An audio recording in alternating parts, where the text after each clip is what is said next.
மாநில அளவிலான ஏர்கன் துப்பாக்கி சுடும் போட்டி. தருமபுரியில் நேற்று நடந்த முதலாவது மாநில அளவிலான ஏர்கன் துப்பாக்கி சுடும் போட்டியில் 150 மாணவ மாணவிகள் பங்கேற்றனர். தருமபுரி மாவட்ட தமிழ்நாடு ஏர்கன் துப்பாக்கி சுடும் சங்கம் சார்பில் முதலாவது மாநில அளவிலான ஏர்கன் துப்பாக்கி சுடும் போட்டி நேற்று தருமபுரியில் நடந்தது. போட்டிகளை மாநில தலைவர் கமாண்டோ பாஸ்கரன் துவக்கி வைத்தார். மாநில செயலாளர் கேசவன், மாநில பொருளாளர் நந்தகுமார் ஆகியோர் முன்னிலையில் போட்டிகள் நடந்தது. போட்டிகளில் தருமபுரி, கிருஷ்ணகிரி, சேலம், நாமக்கல், செங்கல்பட்டு, ஈரோடு, விருதுநகர், தூத்துக்குடி, சிவகங்கை ஆகிய மாவட்டங்களிலிருந்து 150 மாணவ மாணவிகள் கலந்து கொண்டனர். போட்டிகள் 12 வயதுக்கு கீழ், 16 வயதுக்கு கீழ், 21 வயதுக்கு கீழ், 21 வயதுக்கு மேல் ஆகிய 4 பிரிவுகளில் நடைபெற்றது. போட்டிகளில் வெற்றி பெற்றவர்களுக்கு பதக்கங்கள் மற்றும் சான்றிதழ்கள் வழங்கப்பட்டது. மாநில அளவில் வெற்றி பெற்றவர்கள் வரும் அக்டோபர் மாதம் 4ஆம் தேதி டெல்லி அருகே நொய்டாவில் நடக்கும் தேசிய அளவிலான போட்டிகளில் பங்கேற்க உள்ளனர்.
மதிப்புக்குரிய ஒரு மனிதர்.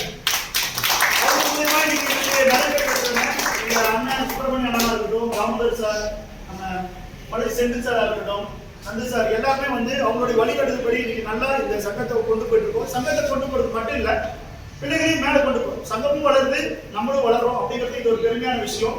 ஏன்னா ஃபர்ஸ்ட் 2 வருஷம் வைக்கும்போது நமக்கு இது செஞ்சு கிடையாது. இன்னைக்கு ட்ரிபிள் டிஜிட் வந்திருக்கு அப்படின்னா இவருக்கு எல்லாரோடைய முயற்சி தான் காரணம் அப்படிங்கிறது நான் பெருமையா சொல்லிக்கிறேன். அடுத்தது, தங்க கிரீடத்துல ஒரு வைரக்கிட்ட வச்சா அது எவ்வளவு மினுங்குமோ, எப்படி ஜொலிக்குமோ அப்படின்னு நாங்க ஒரு தேடும்போது தங்க கிரீடத்துக்கு ஒரு வைர கல்லை நாங்க தேடணும். லாஸ்ட்ல அந்த கல் எங்க பக்கத்துலயே இருந்துச்சு. அந்த வைரக்கல் என்ன மதிப்புன்னா 93வது வருஷம் கமாண்டோ பேட்ச்ல அவங்க கமாண்டோ பிடிக்கிறாங்க. சிறப்பு மிக்க ஒரு பெண்மணியான ஜெயலலிதா அம்மா கிட்ட அவங்க பாடிகார்டா இருந்தாங்க. காவல்துறையில் அவங்களுக்கு தெரியாத ஆளே கிடையாது. போன வாரம் கூட போலீஸ் கிளாஸ்ல எடுத்து ஒரு பேர் சொன்ன உடனே அவருக்கு நல்லா தெரியணும். அவரும் ஒரு 5 நிமிஷம் பேசுறாரு போலீஸ்காரர்கிட்ட.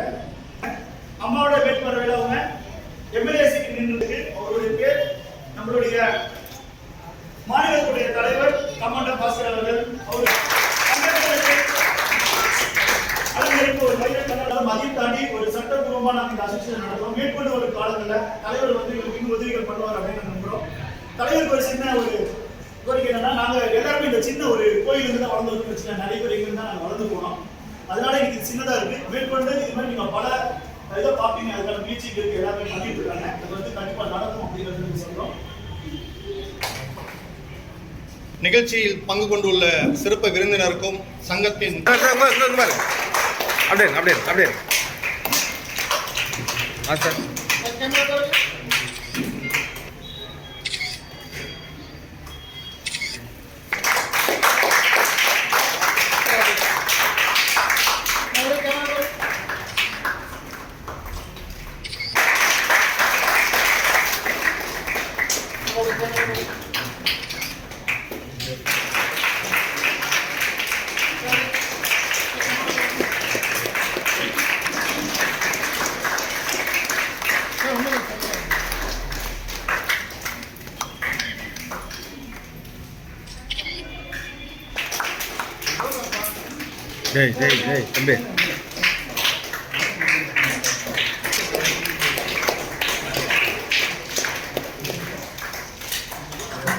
தர்மபுரி நந்தகுமார் அவர்களுக்கு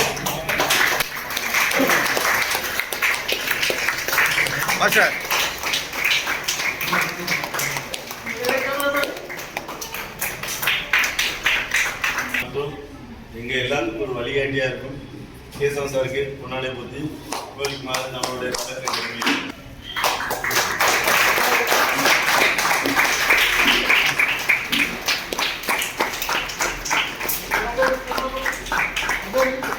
சில வார்த்தைகளை கூற நான் நினைக்கின்றேன். அனைவருக்கும் இனிய காலை வணக்கங்கள். அப்ப இந்த ஒரே ஒரு தெருவில் முடிஞ்சு போயிடும். இந்த ஜிஹெச்லேருந்து கீழே அந்த 4 ரோட்ஸ் அவ்வளோதான் தருமபுரியே. சின்ன மாவட்டம், அதாவது பெரிய மாவட்டமாக இருந்தது. சேலம் மாவட்டத்தோடு சேர்ந்து இருந்தது. 1965 சேலத்துலேருந்து பிரிஞ்சு வந்தது. இப்போ 2005 தருமபுரிலேருந்து கிருஷ்ணகிரியும் பிரிஞ்சு போயிடுச்சு. ஸோ அதனால இது ஒரே ஒரு குறுகிய மாவட்டம். இருக்கிற மக்கள் எல்லாமே வந்து பார்த்தீங்கன்னாக்கா மனசு பெருசாக இருந்தாலும் ஆனால் மக்களுக்கு தொழில் வளர்ச்சியோ மற்றபடி எந்த விதமான வளர்ச்சியோ அந்த மாவட்டத்தில் கிடையாது. எதுக்கோசம் சொல்றேன்னாக்கா, நான் வந்து ஒரு கல்லூரி வந்து ரன் பண்றேன். ஆர்ட்ஸ் அண்ட் சயின்ஸ் காலேஜ் வச்சு நடத்துறேன். தருமபுரி நகரத்தில் ஆரம்பிக்கலாம்னு சொல்லி நான் முயற்சி பண்ணக்குள்ள இங்கே எனக்கு எந்த விதமான சப்போர்ட்டிங் ரெண்டாவது எந்த விதமான இதுவும் கிடையாது. ஸோ நானே வந்து தருமபுரியிலே மிகவும் பின்தங்கிய இடம் ஒகேனக்கல், உங்களுக்கு எல்லாம் கேள்விப்பட்டிருப்பீங்க. ஒகேனக்கல் பக்கத்துலேருந்து ஒரு 18 கிலோமீட்டர் தள்ளி ஏரியூர்னு சொல்லி தமிழ்நாட்டுடைய பார்டர். அதுக்கு மேலே போனால் கர்நாடகா, அந்த மாதேஸ்வரம் மலை வந்துடும். அந்த காவேரி தரை தாண்டவொடனே அந்த இடத்துல ஒரு சின்ன கல்லூரியை வந்து ஆரம்பித்து சர்வீஸ் மோட்டிவாக தான் செய்யணும் அப்படின்னு சொல்லி ஒரு கல்லூரியை ஒரு 10 ஏக்கரா வாங்கி அங்கே வந்து கல்லூரி ஆரம்பித்து நடத்திக்கிறேன். இது நான் 2018 நடத்துகிறேன். அந்த கல்லூரி வந்து கொஞ்சம் கொஞ்சமாக வளர்ச்சி அடையுது. அதே சேம் டைம் நம்ம நண்பர் உங்கள் எல்லாருக்கும் தெரியும், தருமபுரி மாவட்டத்தினுடைய தலைவர் எல்லாமே அவர் தான், நந்தகுமார். தருமபுரியில் ஃபஸ்ட்டு துப்பாக்கி சொல்கிற போட்டி ஆரம்பிக்கணும்னு சொல்லி எங்கிட்ட வந்து சொல்கிறாரு. நான் வந்து ஸ்கூல் படிக்குள்ள என்சிசியில் சேர்ந்து படிச்சிருக்கேன். என்சிசியில் துப்பாக்கி சொல்கிற போட்டி நடக்கும். காலேஜ்லேயும் போய் என்சிசி ஃபயரிங் போயிருக்கேன். பிரிஆர்டிசி கேம்ப், டெல்லியில் நடக்கிற கேம்ப் கூட போய் கலந்துட்டு வந்துருக்கேன். ஸோ அங்கே தான் அவங்க தான் துப்பாக்கி சொல்லுவாங்க. நாம் எப்படி சிவிலியன்ஸ் எப்படி துப்பாக்கி சொல்ல முடியும் அப்படின்னு சொல்லி கேட்டாங்க. இல்லைங்கண்ணா, இது வந்து இந்த மாதிரி ஒரு சங்கம் இருக்குது, கேசவன் சார் ஒருத்தர் நாமக்கல் இருக்காரு, அவர் மூலயமா வந்து நாங்கள் வில்வித்தை போட்டி நடத்துகிறாங்க, அதே மாதிரி ஃபயரிங் நடத்தலாம், ஒரு பர்மிஷன் இருக்குது கவர்மெண்ட்டில், இது வந்து இந்த கன்று வந்து யாருக்கு எந்த பாதிப்பு ஏற்படுத்தாது அப்படின்னு சொல்லி சொன்னார். ஸோ 2020 இல்லை 2021 நினைக்கிறேன். ஸோ நாங்கள் ஆரம்பிக்குள்ள வெறும் 10 பேர் தான் வந்தாங்க. வெறும் 10 பேர் தான். நான் கேட்டேன், நந்தகுமாருக்கு வந்து நான் செல்ல பேரை கூப்பிட்டு சிட்டுன்னு கூப்பிடுவாங்க. எனக்கு சிட்டு மாதிரி பறந்து வேலை எதாக இருந்தாலும் தேனீக்கள் மாதிரி எப்படி பறந்து வேலை செய்யணும், சிட்டு மாதிரி பறந்து எந்த வேலையை கொடுத்தாலும் சரி அவன் அந்த வேலையை முடிச்சுட்டு அடுத்தது வந்து டக்குன்னு சொல்லுவாங்க. பறந்து வேலை செய்யறதுனால சிட்டுன்னு தான் நான் கூப்பிடுவாங்க. ஸோ என்னோட வயசுல சின்னவங்க, அதனால வாப்போன்னு சொல்கிறேன், நீங்கள் வந்து தப்பாக அடிச்சுக்காதீங்க. அந்த மாதிரி வேலை செய்ய காலகட்டத்தில் எனக்கு 2021 அந்த கொரோனா முடிஞ்ச பேட்ச். அப்போ வந்து எல்லா இடத்துலையும் வந்து தேக்கமாக இருந்தது. அப்போ ஆரம்பிக்கல 10 பேர் தான் இருந்தாங்க. ஸோ இதை வந்து இன்னைக்கு வந்து பார்க்கக்குள்ள, போன வருஷம் கூட நான் வந்து கலந்துங்கன்னா போன வருஷம் கூட இவ்வளோ க்ரௌட் இல்லை. 1 இயர் கழிச்சு இப்போ வந்து பார்க்கக்குள்ள உண்மையிலேயே சார் துணைத்தலைவர் சொன்னார். அவர் துணைத்தலைவர் சார் சார் கிஷோர் கிருஷ்ணகுமார் சொன்னார், சிங்கிள் டிஜிட்ல இருந்து 3 டிஜிட் வந்திருக்குன்னு சொன்னார். உண்மையிலே ரொம்ப பெருமையா இருக்குது. அதுவும் எங்கள் மாவட்டத்தில் சிவகங்கை மாவட்டம் போட்டிக்கு இவ்வளோ பேர் வந்து கலந்துக்கிட்டு இந்த மாதிரி வளர்ச்சி அடைஞ்சிருக்குன்னா இது வந்து ஒரு நாள் வந்து வளர்ச்சி கிடையாது.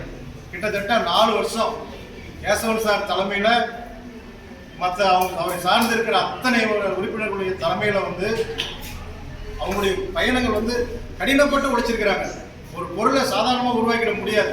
வீட்டில் அம்மா நம்மளுக்கு இட்லி சுடணும்னா கூட இட்லி பாத்திரத்தை எடுத்து அது மாவு ஊற்றி அடுப்பு மேலே வச்சு 1 மணி நேரமாக 3/4 மணி நேரமாவது காத்திருக்கணும். அப்போ தான் இந்த இட்லி நல்லா வேகும், வயிற்றுல உள்ளே போய் நல்லா ஜீரணமாகும்.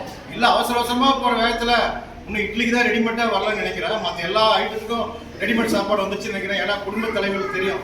ஏன்னா இன்றைக்கி எல்லாருமே பணத்தை நோக்கி வேகமாக ஓடிட்டு இருக்கிறாங்க. அந்த ஓடுற வேகத்தில் நம்ம சாப்பிட்ற சாப்பாடு கவனிக்கிறது இல்லை. ஸோ அது மாதிரி ஒரு விஷயம் நடக்கணும். ஒரு சாப்பாடு செய்யணும்னா கூட 3 மணி நேரம் காத்திருக்கிறோங்க.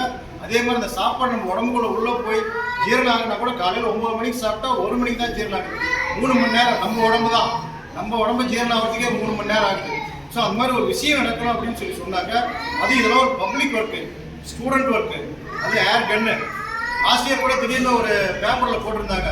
சேலம் மாவட்டத்தில் பக்கத்தில் நாமக்கல்லில் ஒரு பொண்ணை இதே மாதிரி ஏர் கன் துப்பாக்கி எடுத்து சுட்டு ஏதோ பையனுக்கு வந்து அடிபட்டுச்சுன்னு சொல்லி அதை இது பண்ணான்னு சொல்லி அப்போ வந்து கேட்டேன் நான். அதெல்லாம் ஒன்றும் இல்லைன்னா ப்ராப்ளம் கேசன் சார் எல்லாம் பார்த்து எல்லாம் சரி பண்ணிட்டாரு அப்படின்னு கூட சொன்னாங்க. ஸோ இந்த மாதிரி நிறைய தடங்கல்கள், நிறைய பிரச்சனைகள் வரக்கூடிய ஒரு விஷயத்தை எடுத்து அதாவது புது முயற்சியாக போன வருஷம் நம்ம செந்தில் சார் எம்பி, பழைய முன்னாள் எம்பி வந்தார். அவரும் சொன்னார், தருமபுரி மாவட்டத்தில் இப்படி ஒரு இந்த ஏர்கன் அப்படின்ற ஒரு விஷயத்த வந்து புகுத்தின நந்தகுமாருக்கு ரொம்ப நன்றி சொல்லிட்டு அவருடைய ஹாஸ்பிட்டலுக்கு முன்னாடியே அந்த பேனரை எப்போ பர்மனெண்ட்டாக வச்சுட்டாரு. Nandu sports academy. அவர் வந்து எந்த பேனரு, எந்த கட்சி பேனரு இல்லை எந்த தனியாருடைய அமைப்பு பேனரையும் வைக்க மாட்டார். ஆனால் செந்தில் எம்பி அவர்கள் வந்து நந்தகுமாருடைய ஏர்கன் ஷூட்டிங்னு சொல்லி போட்டு இன்னைக்கு நீங்கள் அந்த பக்கம் போனீங்கன்னா பார்க்கலாம், தங்காசுக்கு மேலே வச்சிருக்கிறாங்க. ஸோ அவங்க அந்த புதுமையான ஒரு விஷயத்த தருமபுரி மாவட்டத்துக்கு கொண்டாந்த நந்தகுமாருக்கும் கேசவன் சாருக்கும் என்னுடைய மனமார்ந்த நன்றிகளை கூறிக்கொண்டு இந்த போட்டிகளில் வந்து நீங்கள் வந்து கலந்துக்கிறது, அதாவது ஒரு கோல் நீங்கள் வந்து செட் பண்ணணும். ஃபர்ஸ்ட்டு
ஷூட்டிங் சாம்பியன்ஷிப் 2024 மிகச் சிறப்பான முறையில் இந்த இனிய கால வேளையில் அனைவருக்கும் வணக்கம்.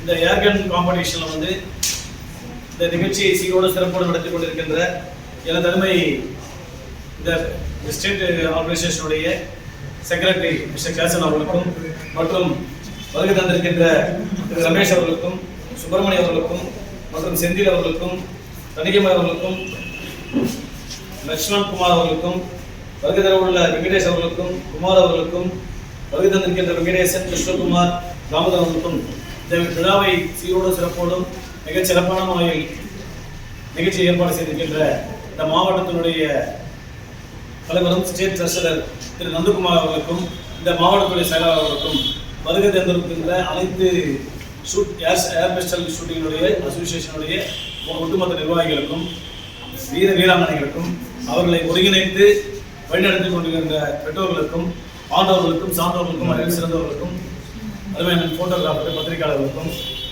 அனைவருக்கும் ஸ்டேட்டினுடைய தலைவர் என்ற முறையிலே என் மனமார்ந்த நன்றி கலந்த வாழ்த்தினையும் வணக்கத்தை தெரிவித்துக் கொள்கிறேன். பாஸ்கரன் கமாண்டோ பாஸ்கரன். நான் வந்து திருவள்ளூர் மாவட்டத்தில் திருவள்ளூர் நகரத்தை சார்ந்தவர். நான் வந்து 93ல் போலீஸில் வந்து ஜாயின் பண்ணேன். அதுக்கப்புறம் இப்போ ட்ரைனிங் முடிச்சுட்டு கமாண்டோ ட்ரைனிங் பண்ணேன். கமாண்டோ ட்ரைனிங் பண்ணும்போது இப்போ இந்த சார் வந்து கேசவன் சார் எஸ்பெஷலியாக நான் வந்து போகிறதுக்காகவே இந்த துப்பாக்கியை பற்றி கொஞ்சம் தெரிஞ்சதுனால என்னை ஆக்சுவலி போட்டார். நாங்கள் வந்து கமாண்டோ ட்ரைனிங்கில் வந்து பார்த்தீங்கன்னா பிஸ்டல் நம்ம வேலட் பண்ணி original rounds, original pistol, revolver, AK-47, LMG, Sten, SLR, அப்புறம் மோட்டார் மிஷின் கன், MMG, அதுக்கப்புறம் வந்து ராக்கெட் லான்ச்சர், இது அனைத்து வகையான ட்ரைனிங் தான் வந்து கமாண்டோ ட்ரைனிங். அது இல்லாமல் ஃபிசிக்கல் ட்ரைனிங்கு, அது இல்லாமல் வந்து அப்ஸ்டக்கல் ட்ரைனிங்கு, அப்புறம் கமாண்டோ ஜம்ப்பு, அப்புறம் ஸ்விம்மிங் ட்ரைனிங்கு, இண்டூரன்ஸ் ட்ரைனிங், அப்புறம் நிறைய ட்ரைனிங் இருக்கும். Same model, night watch and night navigation, இது மாதிரி ஒரு கிட்டத்தட்ட ஒரு பார்த்தீங்கன்னா 30 ட்ரைனிங் கொடுப்பாங்க. அதெல்லாம் முடிச்சுட்டு அந்த கிரேடில் பாஸ் பண்ணால் மட்டும்தான் கமாண்டோ செலெக்ஷன். ஸோ அவ்வளோ பெரிய டஃப் ட்ரைனிங் அது. மிஸ்டர் விஜயகுமார்னு சொல்லிட்டு வீரப்பன் ஆப்ரேஷன் பண்ண இந்த விஜயகுமார் தான் எங்களுக்கு வந்து இன்சார்ஜ் ஆஃபீஸரு. ஜான் கிட்னு ஒரு கமிஷனர் இருந்தார். அவர் தான் எங்களுக்கு வந்து ட்ரைனிங்லாம் வந்து அப்போ டிஐஜி இருந்தார். ஸோ அதனுடைய பிரான்ச்சஸ் தான் STFலாம், special task force, Veerappan operation பண்ணதான் குரூப்லாம். ஸோ அந்த மாதிரி ட்ரைனிங் முடிச்சுட்டு நான் வந்து ஆக்சுவலி போலீஸ் வந்து ஒரு 2 இயர்ஸ் ட்ரைனிங்கு, 3 இயர்ஸ் டியூட்டி பார்த்தேன். அதுக்கப்புறம் முடிச்சுட்டு நான் ரிசைன் பண்ணிட்டேன் ஜாப். நான் ஆர்டினரி போலீஸ் பண்ணாங்க. நான் அந்த போலீஸ் பண்ணி பண்ண விருப்பம் இல்லாமல் ஊரில் வந்து பிஸ்னஸ் பண்ண ஆரம்பிச்சிட்டேன். ஒரு 2 டைம் கவுன்சிலர் வெற்றி பெற்றேன். கட்சியெல்லாம் தேவையில்லை, நான் ஜெனரலாக சொல்கிறேன், வெற்றி பெற்றேன். அதுக்கப்புறம் வந்து நகர்மன்ற தலைவராக முனிசிபல் சேர்மன் ஆனேன். இங்கே இருக்கிற ஒரு அம்மா வந்து கூட சேர்மன் பண்ணாங்க தருமபுரியில், சுமதி மேடம் இருந்தாங்க. நானும் அவங்களாம் ட்ரைனிங் போனோம். ஜலந்தர், டெல்லி, அப்புறம் வந்து அமிர்தசர் அதெல்லாம் ட்ரைனிங் போனோம். 10 days ட்ரைனிங் கொடுத்தாங்க. அப்போ வந்து சேர்மன் எப்படின்னா 10 days ட்ரைனிங். நான் எப்பவே வந்து பார்த்தீங்கன்னா சிலம்பம் அசோசியேஷன் வந்து தமிழ்நாடு லெவலில் வைஸ் பிரசிடென்ட் ஆகிங்க. மிஸ்டர் ராஜேந்திரன் சொல்லிட்டு IAS ஸ்போர்ட்ஸ் ரொம்ப பிடிக்கும். நான் வந்து ஆக்சுவலாக வந்து டிஸ்கஸ் ஷார்ட் புட் வந்து டிவிஷன் லெவலில் வின் பண்ணியிருக்கேன். ஷார்ட் ரவுண்ட்ஸ் உள்ள ஃப்ரண்ட்ல போய் ஹிட் பண்ணோம். பின்னாடி ஒரு காலி கேஸ் படத்தெல்லாம் பார்த்துக்கலாம், டப்பன்னு ஒரு காலி கேஸ் விடும். அது வந்து காலி கேஸ்னால ஃப்ரண்ட்ல போகிறதா வந்து ரவுண்ட்ஸு ஸ்விங் ஆகிப்போம். ஒரிஜினல் இல்லை. ஏன் இதை சொல்கிறோம்னா, நீங்கள் ஏர் பிஸ்டல் வந்து நீங்கள் பேரலில் போட்டு டப்புன்னு அடிச்சுடுவீங்க. அது வந்து சிம்பிள். ஸோ இது வந்து ஒரிஜினல் ஃபயர். இதில் வந்து ஏர் கன் மாதிரிலாம் போய் கையில் கால் சொன்னால் அவங்க கால் போயிடும். ஆப்பில் சொன்னால் செஸ்ட்டில் சொன்னால் ஆள் காலியாகிடும். ஸோ வந்து ரொம்ப சென்சிட்டிவான ஒரு வெப்பன், எல்லா வெப்பனும். ஸோ வந்து அது உள்ளது வந்து ப்ரொப்ளைன் தெரிஞ்சுங்க. ஒவ்வொரு கன்னு, ரைஃபிள் இதெல்லாம் வந்து டீப்பாக சொன்னால் உங்களுக்கு தேவையில்லை. ஏன்னா அது வந்து இன்னும் கொஞ்சம் நிறைய அட்வான்ஸ் கிளாஸ் அது தேவையில்லை. ஏன்னா கன்னுக்கும் ரைஃபிளுக்கும் வித்தியாசம் இருக்குது. அதுக்கப்புறம் வந்து ரவுண்ட்ஸ் உள்ள இது கெமிக்கல் பவுடர் பேர், அப்புறம் என்ன range, killing range, effective range, அது மாதிரி ரேஞ்செல்லாம் சொல்லுவாங்க. கில்லிங் ரேஞ்சை சாவடிக்கிறது, எஃபெக்டிவ் வந்து கொஞ்சம் அடி போடும், அது மாதிரிலாம் சொல்லுவோம். ஆப்ரேஷன் ஃபுல்லாக நாங்கள் தான் பண்ணுவோம், எந்த ஆப்ரேஷன்னாலும். ஸோ வந்து சிஎம் கிட்ட நான் வந்து இதுவும் அந்த பிளாக் அண்ட் கமாண்டோவில் இருந்தேன். ஸோ எந்த டைம் எனி டைம் வந்து ஃபயர் வந்து ஓப்பன் ஃபயரில் இருக்கும். நீங்களாம் பைலட் போட்டு சுற்றி பண்ணி ரவுண்ட் பண்ணி அப்புறமா ஆன் பண்ணி ஃபயர் பண்ணிடலாம். எங்களுக்கு எப்பவுமே வந்து ரெடி டு கோ, எப்போ வந்தாலும் எடுத்து அப்படியே ஃபயர் பண்ணுவோம். ஃபயரிங் ஆர்டர்லாம் கிடையாது, எங்களுக்கு ஸ்ட்ரைட்டாக ஃபயர் பண்ணுவோம். ரெட்டு வந்துச்சுன்னா உடனே ஃபயர் பண்ணுவோம். ஸோ அது மாதிரி ஒரு விங்கில் நான் வேலை செஞ்சேன். ரொம்ப டஃபஸ்ட்டு ட்ரைனிங்கு, டஃபஸ்ட்டு இது புரியுதுங்களா sir? Correct aim, correct hold, ticker press பண்ணுறது ஃபயர். ஸோ இந்த 3 தான் வந்து அதில் முக்கியம். ஸோ இதை வந்து ஏர் பிஸ்டல் விற்கிறத இனிமேல் தான் நான் கற்றுக்கணும். இனிமேல் கற்றுன்னு. ஸோ அது வந்து ஒரிஜினல் பிஸ்டல், AK-47, ஸ்டன் கன்னு, SLR, அது மாதிரி வந்து அதான் சிஸ்டம், அதான் வந்து பேசிக் கிளாஸ். ஸோ அது மாதிரி தான் இதுவும் இருக்கும், மேக்ஸிமம் இருக்கும். பிரீத்து, ஃபோக்கஸ் பண்ணுறது, எய்ம் பண்ணுறது, அதுக்கப்புறம் வந்து ஷிவரிங் இல்லாமல் அடிக்கிறது, கான்சென்ட்ரேட் பண்ணுறது, இதெல்லாம் வந்து ஃபைட்டிங்களுக்கு ரொம்ப இம்பார்ட்டன்ஸ். ஸோ இதெல்லாம் பார்த்துக்கணும். இப்போ நீங்கள் அந்த ஹோலி ஃபீல்டை பற்றி கேள்விப்பட்டீங்களா? உசைன் போல்ட் பற்றி. உசைன் போல்ட் யார் சொல்ல முடியுமா? Fastest runner. எவ்வளவு செகண்ட்ஸ்ல ஓடினாரு? Sir, 9.6. யாராவது ஒருத்தரே சொல்லணும். Sir, 9.63. ஸ்டூடண்ட்ஸ் நீங்க கிடையாது. Sir, நான் student. நீங்க ஸ்டூடண்ட்ஸ் குட்டி சிங். ஓகே, யாராவது எழுந்து கரெக்டா சொல்லணுமா டைமிங்?